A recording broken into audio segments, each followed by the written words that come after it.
Então, o tema de hoje é e-commerce sem dor de cabeça. A Renata, que é responsável pela área jurídica do MOIP, ela vai falar um pouquinho dos aspectos legais que envolvem uma operação de e-commerce, né? A Gisele também está aqui com ela. Então, primeiro queria agradecer a MOIP e a presença da Renata e da Gisele por aqui. Obrigada, pessoal. Boa palestra, Renata.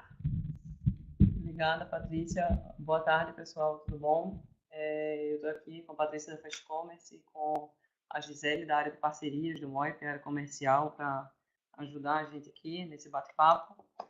E eu gostaria primeiramente de agradecer a Fast Commerce pelo convite para trazer o MOIP aqui para conversar um pouco com vocês e por vocês pela presença também. A ideia aqui é bater um papo mais com quem está pensando em estruturar agora a sua loja virtual, como que a gente pode evitar que tenha alguma dor de cabeça ou algum problema jurídico nesse meio do caminho. É sempre bom. E aí, para começar guiando a gente, eu trouxe essa agenda aqui para a gente identificar alguns problemas que podem dar na operação de vocês e apontar casos reais, na verdade, para vocês conseguirem perceber como evitar algumas coisas e depois falar das leis que são aplicáveis ao e-commerce, depois indicar um pouco como que vocês vão montar, quais são os requisitos que a lei exige para vocês terem um site nos padrões legais e tudo. Depois falar um pouco de direito do consumidor, que sempre traz um pouco de dor de cabeça, né, na hora da operação, traz um certo problema, por conta da superproteção,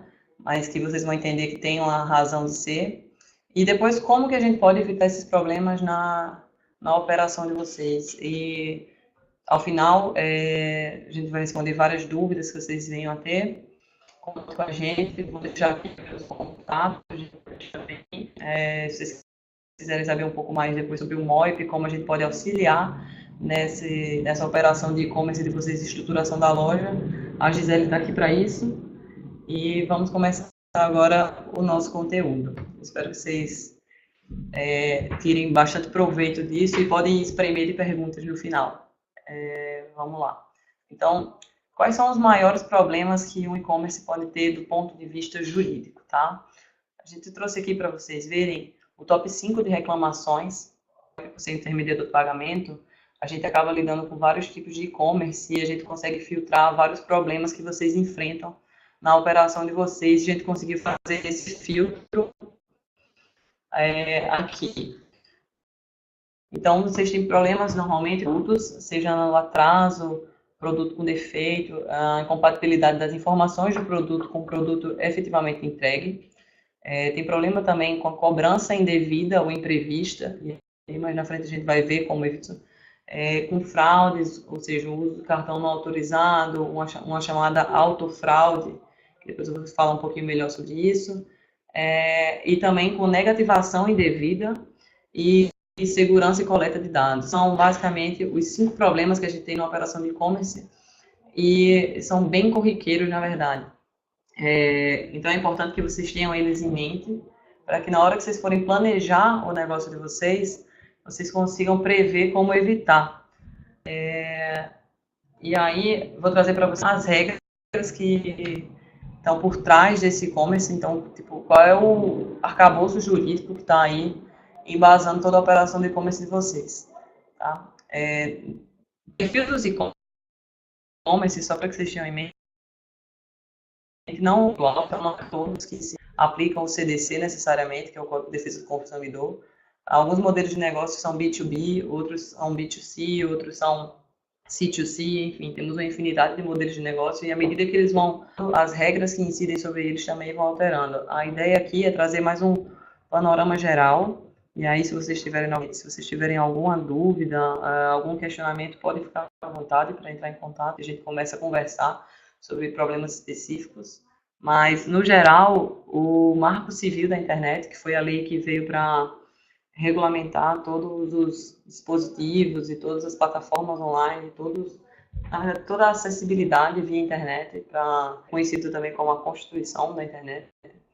Ele veio para dar um panorama geral de como é que os dados deveriam ser protegidos, por exemplo, como que essas questões deveriam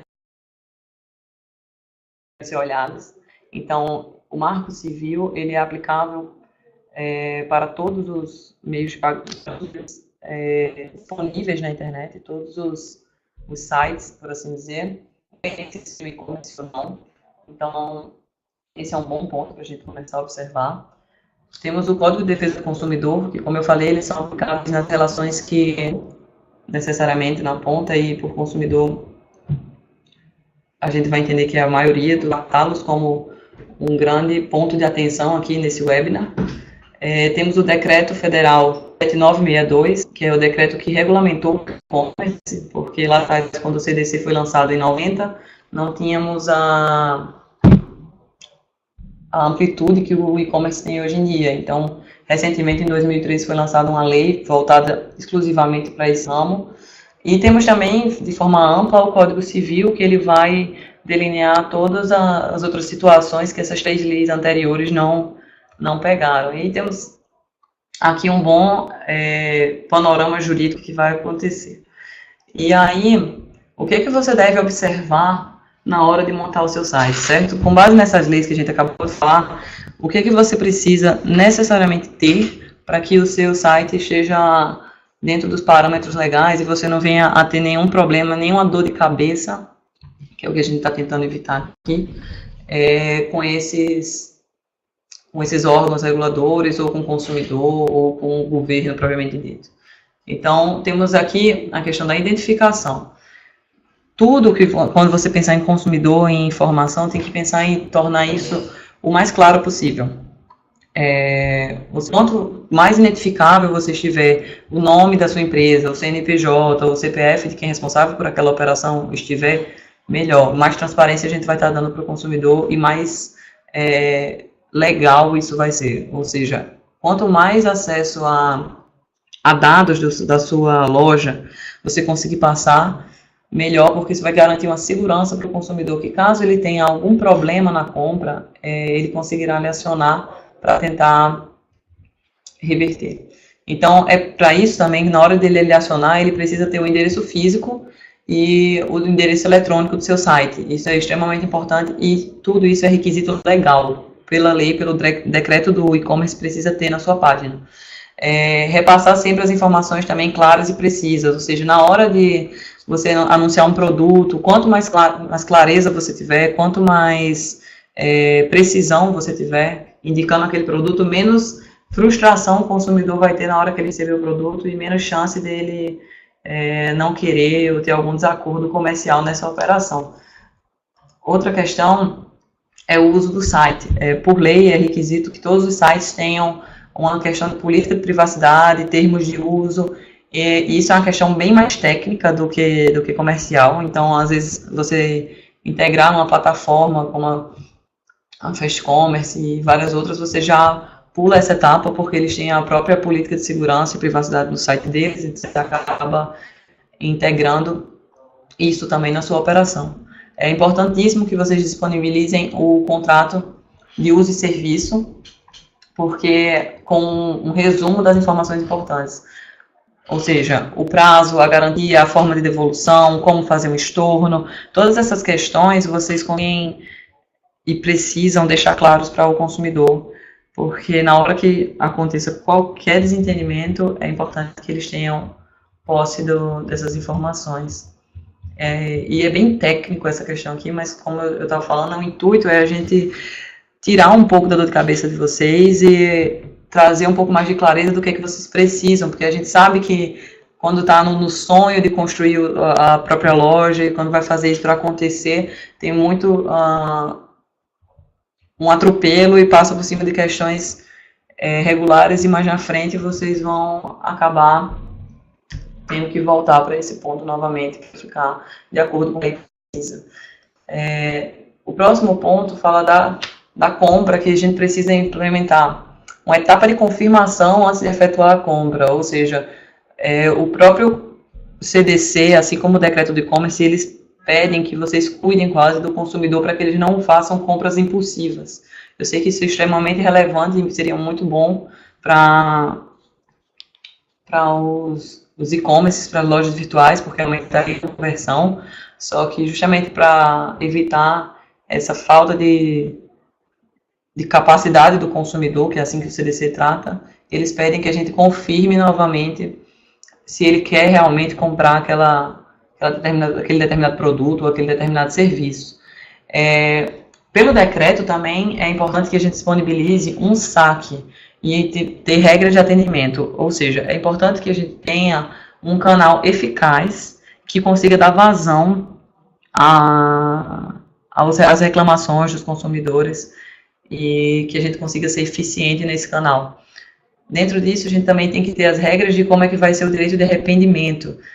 O CDC prevê que toda operação feita online, o consumidor tem 7 dias, se for serviço e ele tiver adquirido online, e se for produto, 7 dias a partir do momento que ele chega na sua residência, para que você veja se aquele era o produto adequado às suas expectativas, veja se era o serviço adequado às suas expectativas, e se não for, você tem 7 dias para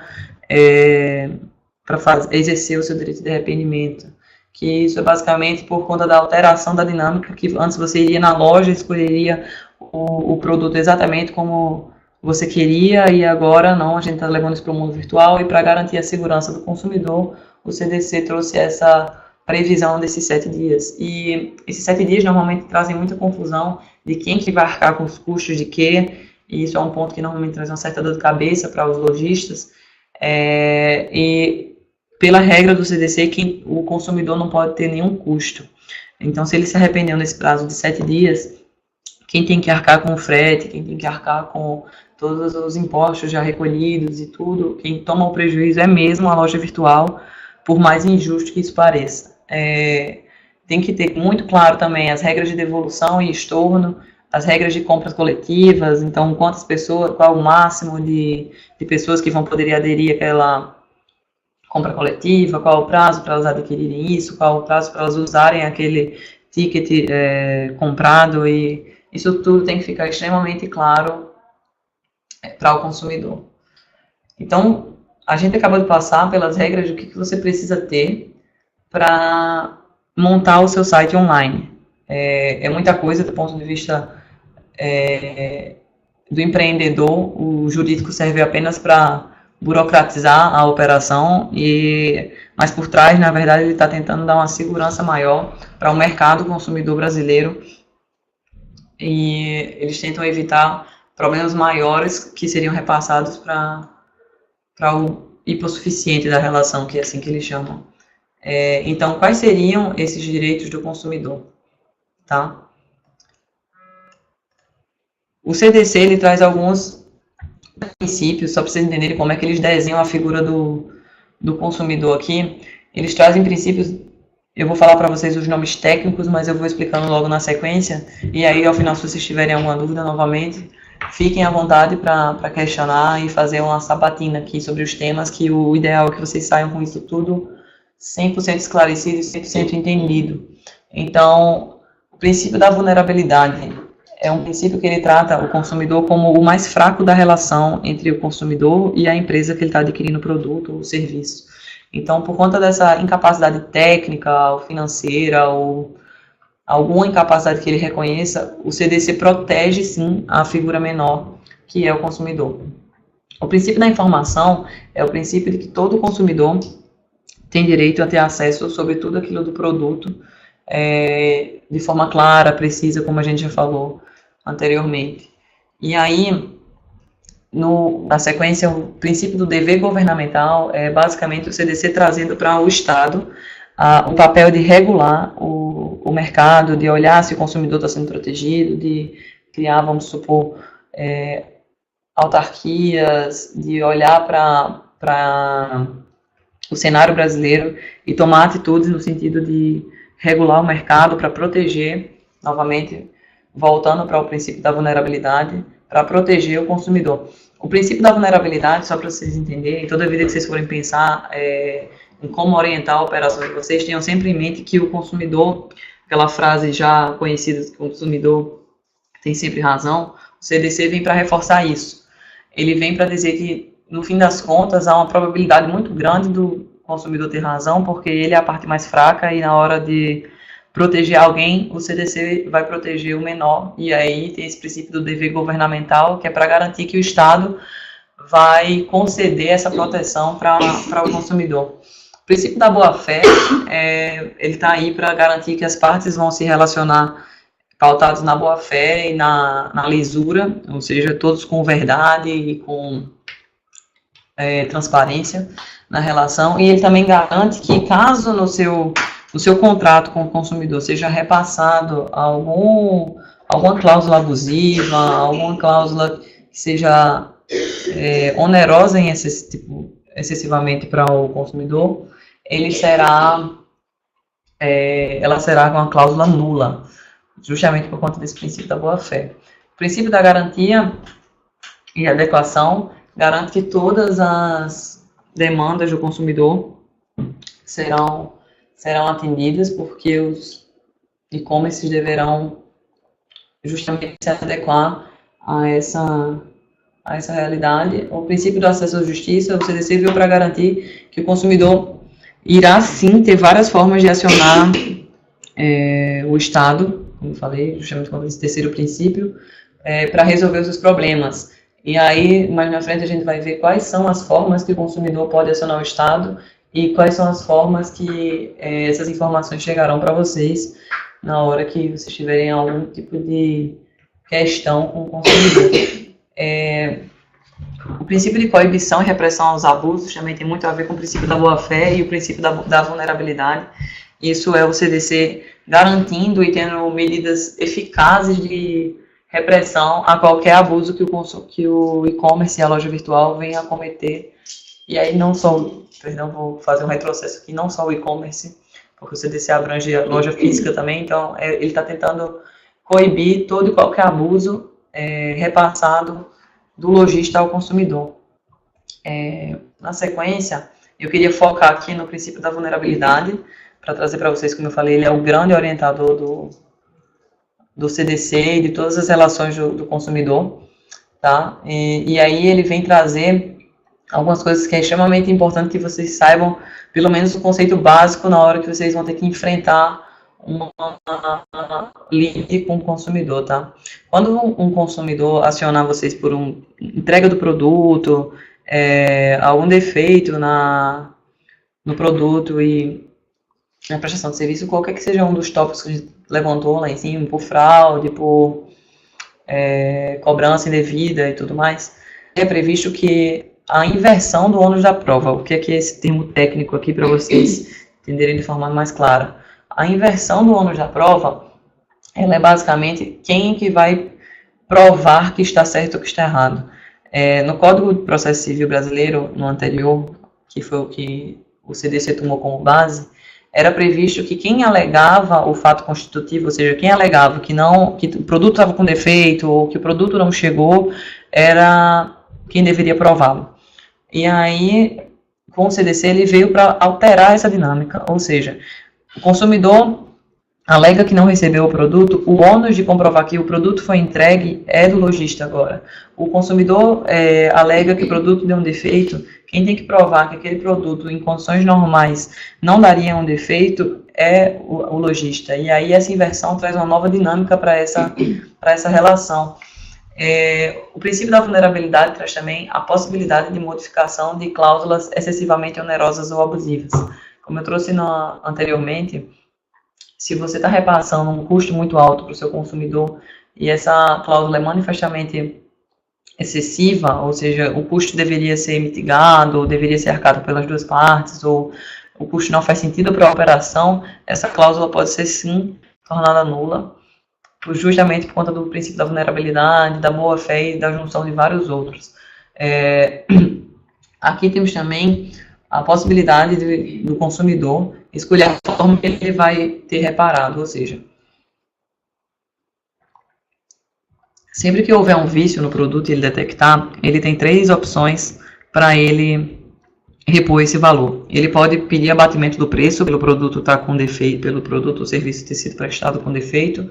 Ele pode pedir a devolução, no caso do produto, ele devolve e recebe o valor de volta. Ou ele pode pedir um novo produto e aí ele pode optar por isso caso o vício ou defeito não sejam sanados em até 30 dias. Outro princípio que a gente queria tratar aqui com vocês é o princípio de abusos no mercado econômico, ou seja, o que é que esse princípio traz? Ele traz a previsão de restituição do indébito em dobro, tá? Quando alguma coisa não é devida para o consumidor é cobrado de uma taxa que ele não fez, ele não aderiu com aquela taxa, ele tem o direito de receber aquela taxa, aquele valor em dobro. Isso é bem comum, inclusive esse problema, só para trazer para vocês, nas operações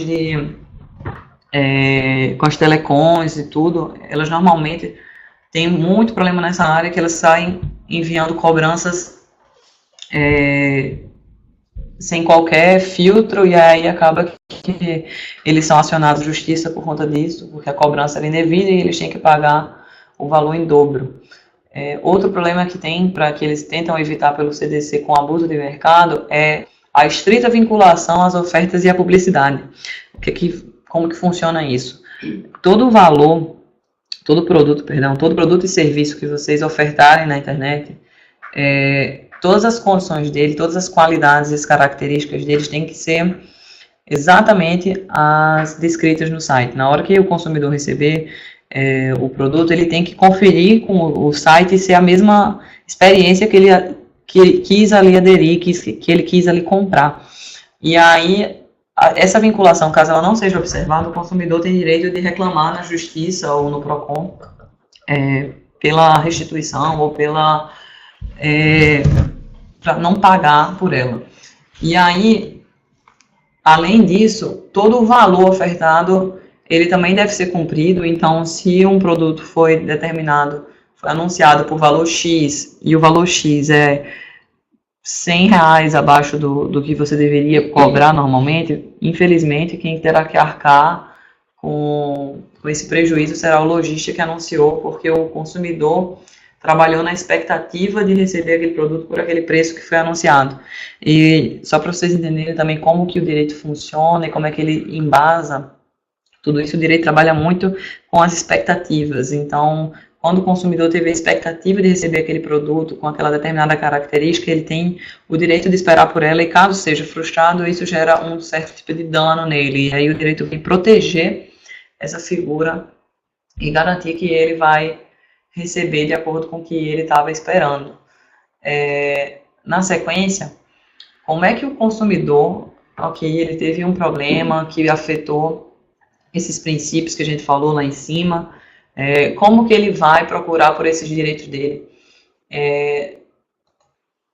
Ele tem vários canais que eles podem reclamar. Hoje em dia, tem vários canais de pressão e eles aumentam a cada dia, tá? E isso é um ponto que é bem importante, os e-commerces e as lojas virtuais sempre estarem acompanhando por conta da reputação, e os consumidores hoje em dia estão praticando mais procurar por mais informações da loja virtual que eles vão comprar. Então é extremamente importante que vocês tenham uma boa carinha no Reclame Aqui, que vocês tenham uma boa nota no consumidor.gov, porque isso mostra que vocês são amigos do consumidor, vamos assim dizer. Mas esses canais, eles são canais de pressão, puramente dito, porque eles não têm o poder de aplicar multas ou aplicar qualquer punição à loja virtual que não esteja de acordo com a performance legal ou a performance esperada pelo consumidor. Só para ficar claro, vocês nunca vão receber uma multa do Reclame Aqui, nem do consumidor.gov, mas vocês vão sim ser prejudicados indiretamente por conta da reputação da loja virtual de vocês. Então, monitorar e sempre estar bem nesses canais de pressão é extremamente saudável para a loja de vocês.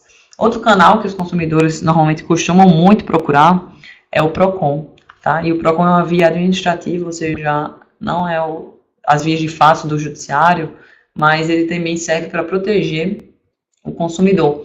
E aí ele vai tentar fazer uma intermediação entre a empresa e o consumidor que está insatisfeito, sendo que o PROCON tem um poder maior do que esses canais de pressão. Ele não vai só lá querer que você entregue o produto ou faça alguma coisa. Caso você não dê atenção suficiente ao consumidor na hora que ele faz essa reclamação, o PROCON, ele tem sim por lei o direito de aplicar multas, e as multas do PROCON normalmente elas são bem onerosas. Então, caso vocês tenham eventualmente que lidar com o PROCON, para evitar uma grande dor de cabeça mais na frente, é extremamente importante que vocês deem atenção a cada reclamação que chega de lá.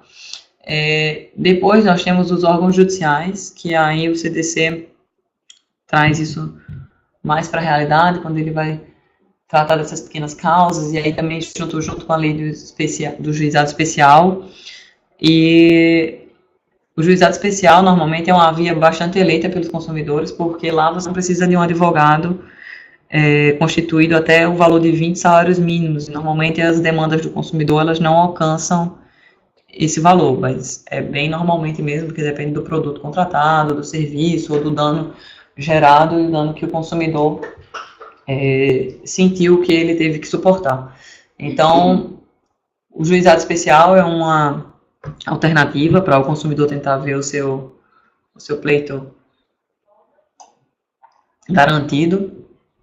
Normalmente eles vão para essa via quando eles já estão bem chateados, então também é importante que vocês deem o cuidado necessário quando chegar a esse ponto, porque eles já vão estar bem frustrados, essa experiência deles já vai ter sido bastante prejudicada, mas ainda assim é bem possível que numa tratativa em um juizado especial vocês consigam amenizar para eles essa frustração e até ganhar novamente um cliente de volta. O outro ponto no juizado também, ou na justiça também, perdão, é a vara civil, que normalmente são questões mais complexas, ou quando o consumidor tem um advogado e tudo mais.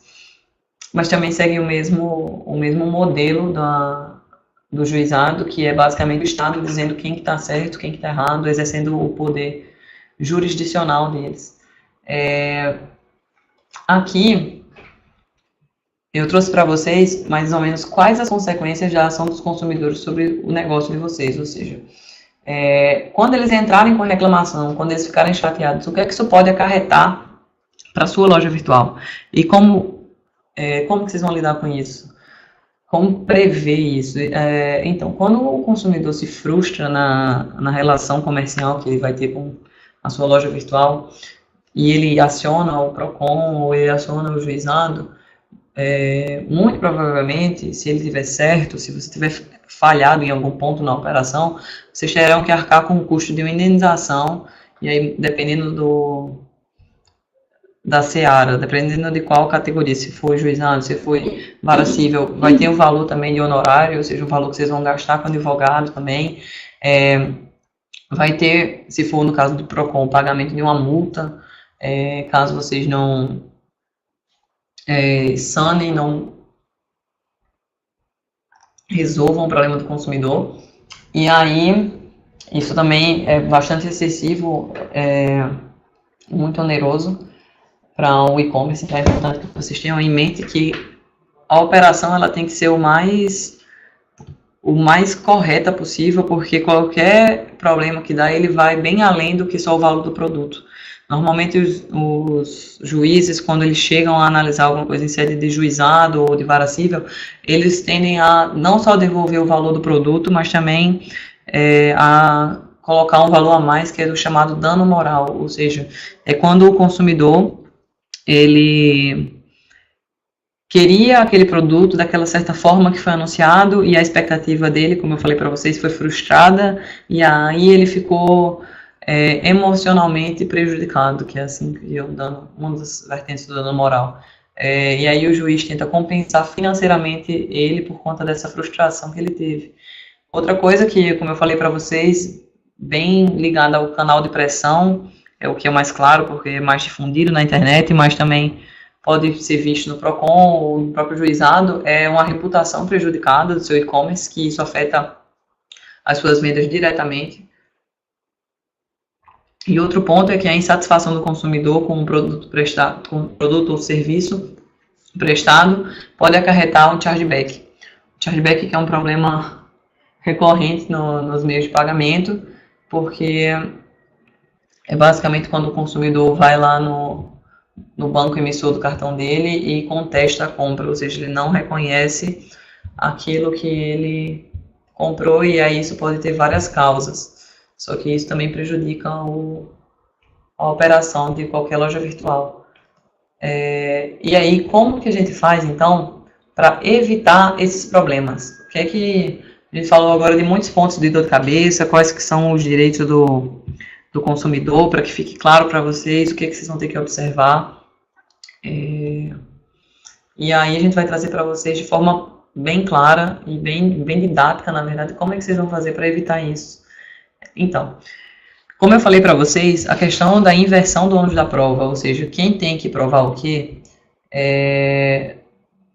em tese passa para o lojista a necessidade de você comprovar se você prestou aquele serviço, se você entregou aquele produto e, no caso de cobrança indevida, se você solicitou o estorno ou reembolso. Então, manter o registro do comprovante de entrega, o rastreamento dos produtos, o comprovante de que você solicitou o estorno ou reembolso, é extremamente importante para que na hora que você seja acionado, tanto no PROCON quanto no juizado especial ou na vara civil, você consiga comprovar e mostrar ao consumidor que alguém recebeu por engano ou que ele entregou sim e no final o juiz entender que a sua operação foi ok e não imputar nenhum ônus a mais, ou seja, não colocar nenhuma indenização onerosa.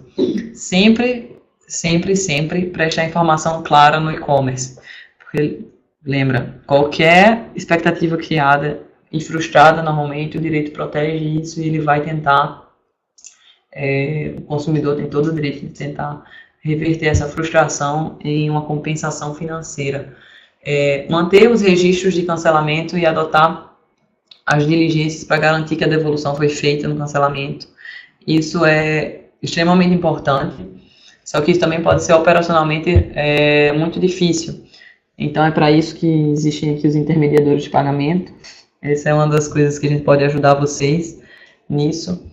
Outra coisa que é extremamente importante é que vocês têm que selecionar muito bem os parceiros e os fornecedores do produto e do serviço de vocês, porque uma das coisas que o CDC traz é que na cadeia de produtos, todos são solidariamente responsáveis, ou seja, desde aquele que produziu a lâmina do liquidificador até aquele que produziu o copo do liquidificador ou aquele que vendeu o liquidificador, que comercializou na ponta, todos nessa cadeia de produção do produto, por exemplo, são solidariamente responsáveis. O que isso quer dizer? O consumidor pode acionar cada um deles, ou todos eles, e ele terá a sua pretensão, ou seja, ele terá o seu problema resolvido. Então, vocês saberem selecionar bem os parceiros e os fornecedores do produto e do serviço pode sim amenizar muita dor de cabeça no futuro para vocês. Além disso, a questão da fraude na internet é uma questão que merece bastante atenção. Os hackers estão aí cada vez mais criativos e quando você não tem um software de gestão de risco ou uma empresa intermediadora de pagamento, vocês podem acabar tomando muito prejuízo por conta disso, tomando muito chargeback por conta disso, e você ter alguém que já tem um know-how nesse mercado, já sabe como evitar e filtrar essas fraudes, isso é um ponto que agrega muito à sua loja virtual, porque você vai ter alguém já olhando especificamente para isso. Como eu falei lá em cima, uma das coisas que também está no top 5 de problemas é a questão de negativação de crédito. Como que vocês podem evitar isso? Que isso seja um problema no fim das contas. Vocês podem evitar isso garantindo que quem efetuou a compra foi efetivamente o consumidor que vai estar, no final das contas, inscrito no cadastro de restrição de crédito e também garantindo que aquele débito não foi efetivamente pago, porque caso alguma dessas coisas não esteja 100% de acordo, ou seja, não tenha sido efetivamente aquele consumidor ou ele tenha adimplido com aquele débito, vocês arcarão com uma condenação bem expressiva, porque aqui no Brasil tem uma jurisprudência bem corpulenta em relação à inscrição no cadastro de crédito, que é basicamente a compensação financeira em um bom nível, em um nível bastante para qualquer loja virtual. Então é extremamente importante que antes de inscrever alguém no cadastro de restrição de crédito, vocês tenham certeza absoluta que aquela pessoa não pagou efetivamente, que foi ela que comprou. Outro ponto bastante importante que evita muita dor de cabeça é não divulgar informação falsa, incompatível ou irreal com o produto ou serviço ofertado. Normalmente, alguns e-commerces, eles se empolgam com o produto vendido e eles divulgam informações que não são verdadeira sobre o produto, justamente para chamar mais atenção ou para fazer com que, para aumentar a conversão, aumentar vendas, sendo que quando o consumidor recebe o produto, isso vai trazer uma dor de cabeça muito maior. Então, apesar dele ter aumentado as vendas aqui no início, mais na frente isso vai ser prejudicial ao negócio deles. Então, isso aqui é uma boa forma de prevenir. Como eu falei já algumas vezes aqui, é extremamente importante que as informações sejam claras, sejam precisas sobre o produto e serviço que você está vendendo. Não fazer ofertas que não podem ser cumpridas também é outra questão. Como é que funciona isso? Basicamente, o e-commerce hoje em dia tem uma abrangência enorme e as lojas têm um estoque limitado. E se você não tem um controle muito bem disso, de quantos produtos você tem, para quantos você vai vender, e no fim você não vai conseguir arcar com a distribuição desses produtos ou a prestação desse serviço, você terá um prejuízo justamente porque você frustrou a expectativa de alguém que estava esperando receber aquele determinado produto, aquele determinado serviço. E é extremamente importante isso também, quando o consumidor alegar algum defeito no produto, que é assim pelo CDC, só para que vocês entendam, eles podem alegar, a partir do momento que eles descobrem o defeito no produto, se o produto ele é um bem não durável, eles têm 30 dias para reclamar desse produto, e se é um produto durável, eles têm 90 dias a partir do momento que eles descobrem o defeito. Então, quando ele alegar que o produto está com defeito, é extremamente importante que vocês consigam fazer a devolução do valor ou a troca do produto, ou, como eu falei anteriormente, o abate do valor total do produto. O consumidor tem, depois de 30 dias que ele reclamou, esse prazo para ele identificar quais são as formas que ele vai querer ter a sua insatisfação resolvida, tá? A gente focou bastante aqui em consumidor, porque isso é basicamente na operação o que traz mais dor de cabeça mesmo, e se você não sabe como lidar e como gerir essas expectativas do consumidor, você acaba tendo alguns problemas legalmente falando, mas também a gente trouxe outras formas em relação à fraude, em relação a cancelamento de compras e tudo, que aí você selecionando um bom parceiro, que é basicamente o que o Moip faz com todos, você consegue evitar muita dor de cabeça também. Pessoal, era basicamente isso que eu vim aqui conversar com vocês, para trazer um panorama geral sobre o e-commerce brasileiro e as leis que circulam eles, e na operação eu foquei bastante em consumidor, porque eu acho que é o que faz sentido para trazer para vocês que é a maior demanda de processos hoje em dia no judiciário. Então, se vocês tiverem alguma dúvida mais específica, mais relacionada, quiserem enviar perguntas agora, se ficaram com alguma dúvida, fiquem à vontade. Também seguem meus contatos aí, eles vão ficar agora na tela para vocês anotarem e eventualmente me ligarem, ou enviarem mensagem, e-mail. Podem ficar à vontade para contatar para a gente bater um papo sobre a operação de vocês. Mas a mensagem final era basicamente essa: tenham em mente todos esses princípios e todos os requisitos na hora de montar o site de vocês, que com certeza vocês diminuirão a quantidade de problemas e de dores de cabeça na operação de vocês. No mais, muito boa sorte a todos, muito sucesso. Observem todos esses parâmetros legais, que, sem dúvida, vocês serão muito bem sucedidos. Obrigada. Legal, Renata. Obrigada pela palestra. Pessoal, só mudar a tela aqui para a gente conseguir ver as perguntas melhor.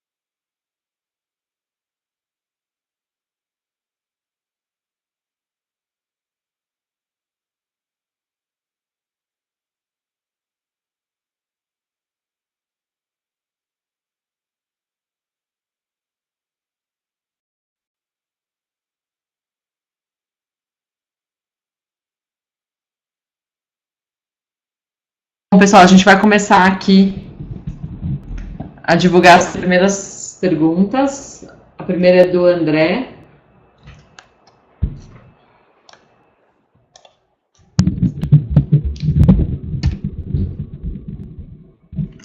Oi, André. Eu vi aqui sua pergunta, e quando o consumidor não age com boa-fé? A boa-fé ela é esperada das duas partes, tá? Até aqui, acho que foi o Leandro, se não me engano, Luciano, perdão, colocou um exemplo em que você consegue visualizar que seria basicamente o consumidor não agindo com boa-fé, ou no mínimo ciente de que aquele valor anunciado está bem abaixo. E a gente já teve alguns casos aqui no Brasil, principalmente envolvendo companhias aéreas, que às vezes elas liberam um valor por erro de uma passagem que sabidamente ela é bem mais cara e ela está sendo ofertada por um valor mais barato. E aí como que os juízes encaram esse fato, tá?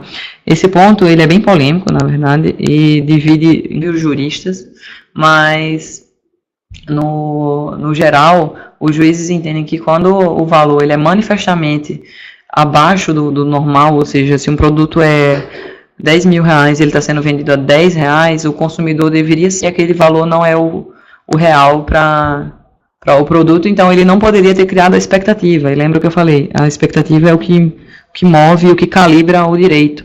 E aí nesse caso o juiz ele tende, pelo menos jurisprudencialmente falando, ou seja, as decisões estão nesse sentido, que é de indicar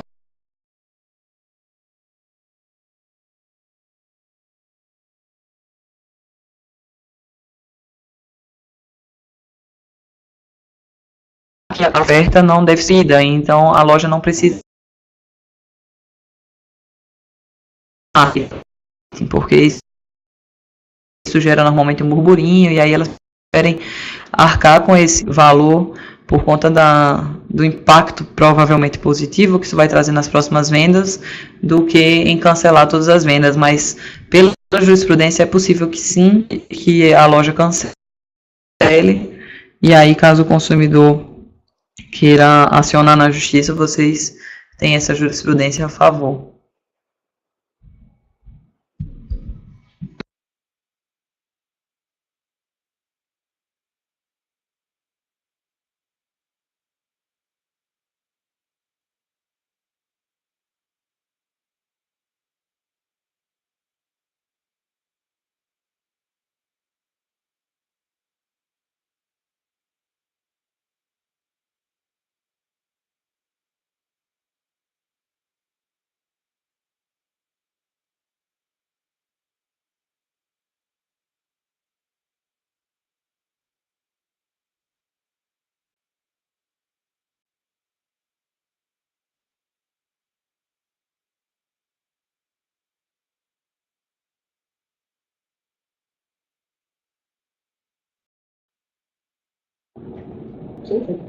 A Elizabeth perguntou aqui, muito boa pergunta, na verdade, os Correios têm atrasado um absurdo nas entregas, cuidar com isso. Então, um dos pontos que você vai ter que provar, caso acionado aí na Justiça ou no PROCON, é que você agiu com 100% dos seus esforços para que aquela prestação de serviço ou aquele produto fosse entregue com base nas condições que você anunciou. Ou seja, se você anunciou que em 15 dias o produto estaria lá e em 2 dias a compra você enviou pelos Correios e ele não entregou esse produto nesse prazo de 15 dias, você terá o comprovante que estou esse produto nesse prazo, que seria um prazo hábil, para que o produto fosse entregue nas condições anunciadas por você. E aí você teria como comprovar, caso fosse acionada, que você agiu com toda a sua lisura e no máximo das suas possibilidades. E aí quando o correio que atrasa nessa entrega, a gente pode chamar ele para o processo, para ele responder por isso, ou alegar que é culpa exclusiva de terceiro, que é também uma das excludentes de responsabilidade segundo o Código de Defesa do Consumidor. E aí por isso que é extremamente importante que vocês mantenham sempre os registros, os avisos de recebimento, os comprovantes de postagem e tudo. Pessoal, a gente só está cortando o áudio aqui entre uma pergunta e outra para a gente escolher algumas perguntas até para não estender muito tempo, tá? Então eu vou cortar novamente para a gente divulgar a próxima.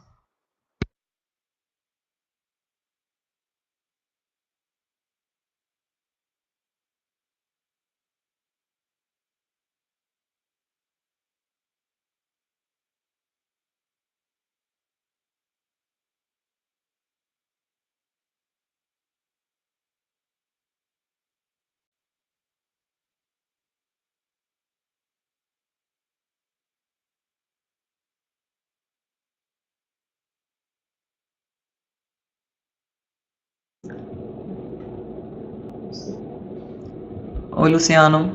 Essa questão de ICMS, ela tá bem presente hoje no direito, porque ela trouxe um impacto bem expressivo para o e-commerce, certo? Só para trazer todo mundo para a mesma página, o que aconteceu? Hoje em dia, você tem que pagar um ICMS pela diferença entre o local de origem e o local de destino. Antes você só tinha que pagar no local de origem e agora você tem que pagar o dos dois, na verdade pela diferença. Você tem que fazer o local de destino mais a diferença para o de origem. E aí você acaba tendo um prejuízo e um impacto financeiro muito maior do que o esperado e do que o planejado para as lojas virtuais. O que acontece hoje em dia nesse debate é que isso afeta um outro regime tributário, que é o regime tributário do Simples. E aí, por enquanto, o STF suspendeu a aplicação dessa diferença do ICMS, ou seja, dessa nova emenda constitucional que trouxe o ICMS, para todas as lojas virtuais que operam com o Simples, o regime. Então, isso ainda é um ponto que vai ser bastante debatido no direito, não está muito pacífico, mas sim vai ser cobrado tomando em base o local de origem e o local de destino.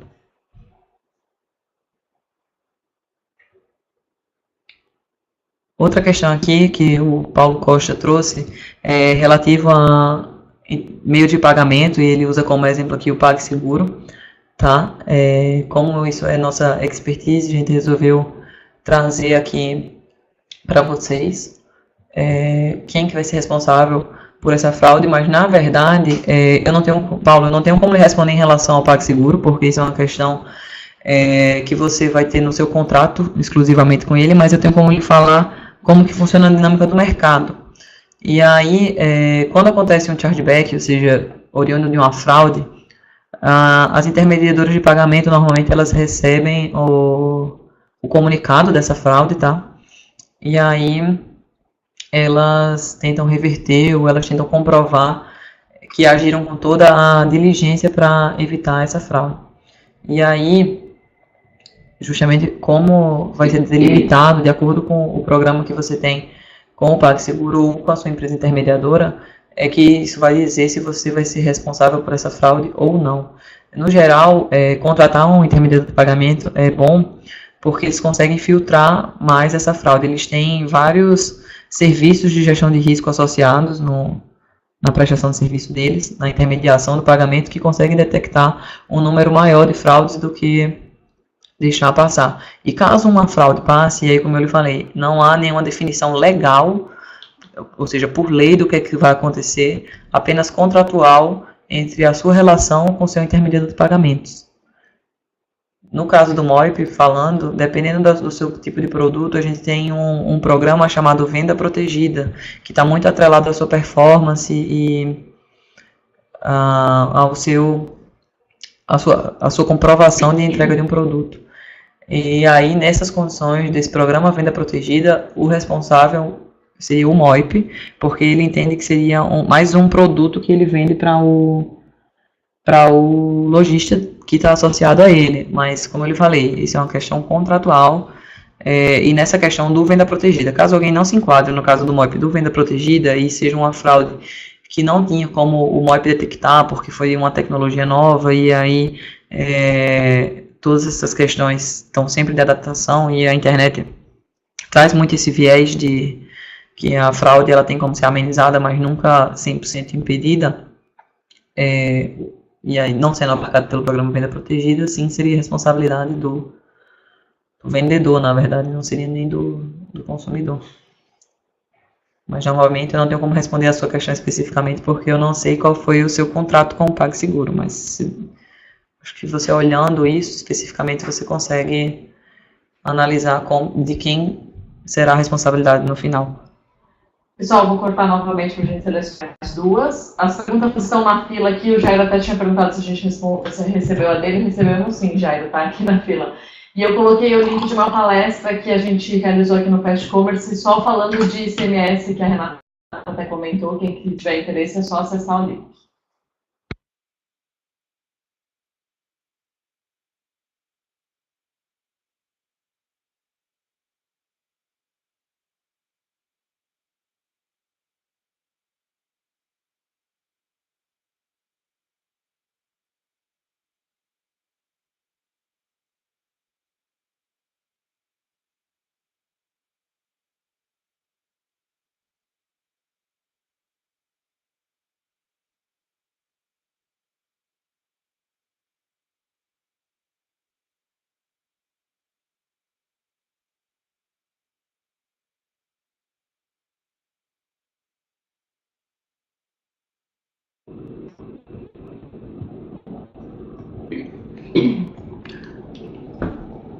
O Luiz Fernando também enviou outra questão aqui ligada ao meio de pagamento, que é questionando quando realizar uma venda e após o envio da mercadoria o cliente alega para a operadora do cartão dizendo que não comprou.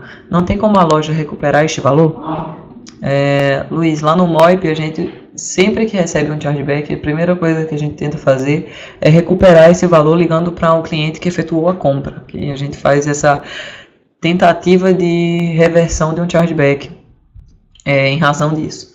Mas caso o consumidor insista no não reconhecimento da compra, no caso, você, lojista, tem como enviar para a gente a documentação que você entregou isso e a gente vai apresentar para a credenciadora, ou seja, a Cielo, a Redcar, a Stone, que foram quem notificaram para a gente do chargeback, e aí a gente vai tentar reverter junto a eles essa contestação. Só que como eles que detêm o sim e o não dessa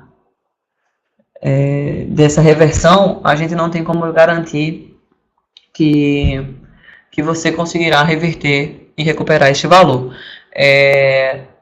Mas no fim das contas, volta para aquele ponto de que você deve manter sempre os registros de tudo, porque a gente tem como fazer uma tentativa maior de recuperar esse valor.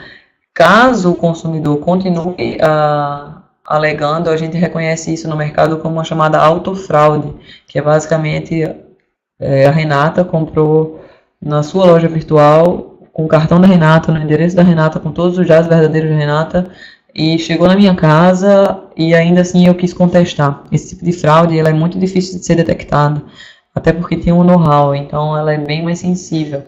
Mas voltando, a gente tem como tentar reverter isso, ao ligar para a Renata, nesse caso, nesse exemplo que eu dei, e 2, ao tentar comprovar para as credenciadoras que você entregou o produto. Mas no final vai depender do aval deles e da aceitação do consumidor nesses 2 cenários que eu desenhei aqui para você.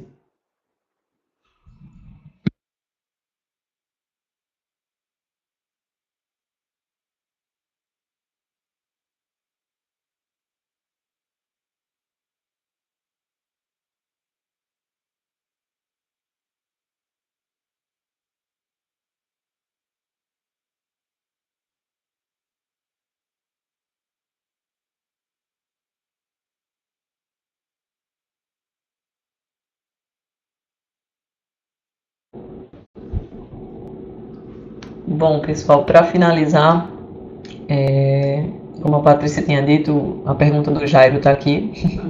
E ele está questionando essa lei da desistência, que é a questão dos 7 dias para devolução de produtos adquiridos pela internet, se o consumidor usar e testar e ver que não corresponde à expectativa, mas simplesmente porque ele não gostou.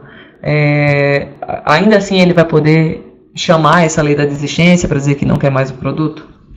Então, Jairo, infelizmente sim, tá? lei da desistência, o consumidor ele não precisa, na verdade, nem indicar o porquê que ele quer devolver o produto. Então, ele não precisa nem dizer que ele não gostou, ele só precisa exercer o direito dele de desistência. E mesmo que a loja não tenha qualquer ingerência sobre isso, ou seja, ela não possa medir as expectativas, ou ela não possa fazer nada nessa parte do consumidor, ela terá que arcar com esse custo único exclusivamente pela vontade unilateral do consumidor. Mas sim, ele poderá, mesmo se for por gosto pessoal, não por algum anúncio errado da loja, ele tem todo o direito nesse prazo de 7 dias de desistir da compra sem indicar qualquer motivo. Bom, pessoal, a Patrícia agora vai finalizar.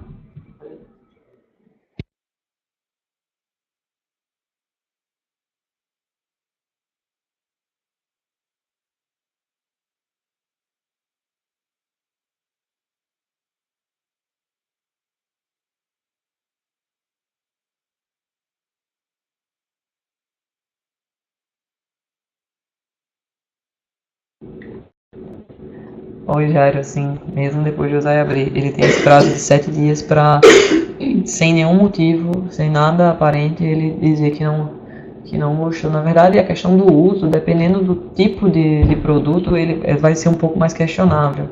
Mas se ele for um bem durável, ou um bem que ele pode se usar no tempo, ele terá esse prazo ainda de 7 dias. Mas é tão simples quanto isso, infelizmente. Tá? A gente vai abrir mais umas perguntas, a gente ia finalizar, mas teve um André aqui super interessado no Moip, então a gente vai dar essa atenção extra aqui para ele. Oi, André, tudo bom? Então, como você faz fazer para ativar o Venda Protegida? Eu não sei se você tem algum gerente de conta ou se você tem algum contato lá na experiência, mas no geral você tem que se adequar aos requisitos do programa. Esse programa ele está descrito no nosso contrato que está no site, tá? Você consegue acessar lá, se eu não me engano, ele é um anexo 2 e você vai saber quais são os requisitos que você tem que preencher para aí sim você ser inserido no programa Venda Protegida.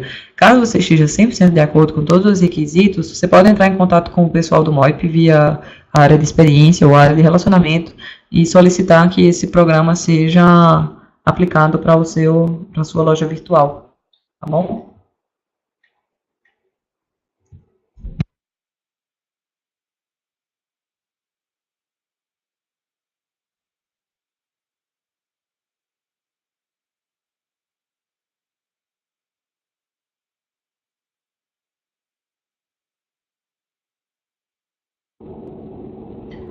Oi, Edson. Então, o nosso serviço ele tem a garantia antifraude que a gente identifica, o próprio programa Venda Protegida, que é a forma que a gente tem de amenizar qualquer fraude sofrida por isso. Contudo, a garantia antifraude, se eu estou entendendo, ele tem dois desdobramentos. Um é de quem vai suportar financeiramente falando e se a gente garante a nossa performance em detectar fraudes, pelo que eu estou entendendo, seria o segundo viés. O Moip, ele não garante 100% das transações, como outros players do mercado fazem, mas esses outros players carregam muito no valor de taxa cobrado. A gente garante que sim, que vai ter todos os esforços devidos e todas as regras de mercado para evitar todas as fraudes. Então, a gente tem um índice bem alto de antifraude, no caso, a gente consegue barrar muitas fraudes lá, e para os casos que a gente não consegue barrar porque os hackers estão muito criativos, a gente tem o programa Venda Protegida que em 90, acho que no índice acima de 90% das nossas operações, dos nossos lojistas conseguem ser atendidos por esse programa quando eles estão enquadrados e recebem algum tipo de fraude, tá bom? Bom, acabou sendo respondida também a pergunta do Edson, que era bem parecida. Pessoal, a gente ficou com algumas perguntas pendentes, eu vou pedir para vocês enviarem por e-mail para a Renata, porque acabou estourando um pouquinho aqui o nosso tempo. Queria agradecer a presença da Renata e da Gisele aqui no Fast Commerce. para o webinar e agradecer a presença de todos, lembrando que na próxima semana vocês recebem esse conteúdo, tanto em vídeo quanto os slides, para poderem consultar novamente, ou até mesmo para repassar para alguém da empresa, tá bom? Então, obrigado a todos e boa tarde. Pessoal, muito obrigada. Podem ficar à vontade para entrar em contato comigo. Se vocês quiserem resolver alguma questão comercial, eu posso indicar alguém lá do MOIP para auxiliar vocês nisso. A Gisele está aqui comigo, ela também já se dispôs a isso. Oi, pessoal, boa tarde. Eu estava aqui mais quietinha, mas agora só vou passar um recadinho para vocês. A gente tem um e-mail também específico para atender vocês, se vocês quiserem falar especificamente a partir desse webinar com relação a esse assunto. Vocês também podem enviar e-mail para fastcommerce@moip.com.br. Esse e-mail é da célula específica de parcerias, e lá a gente dá um atendimento preferencial para clientes da Fast Commerce. Obrigada pela presença de todos.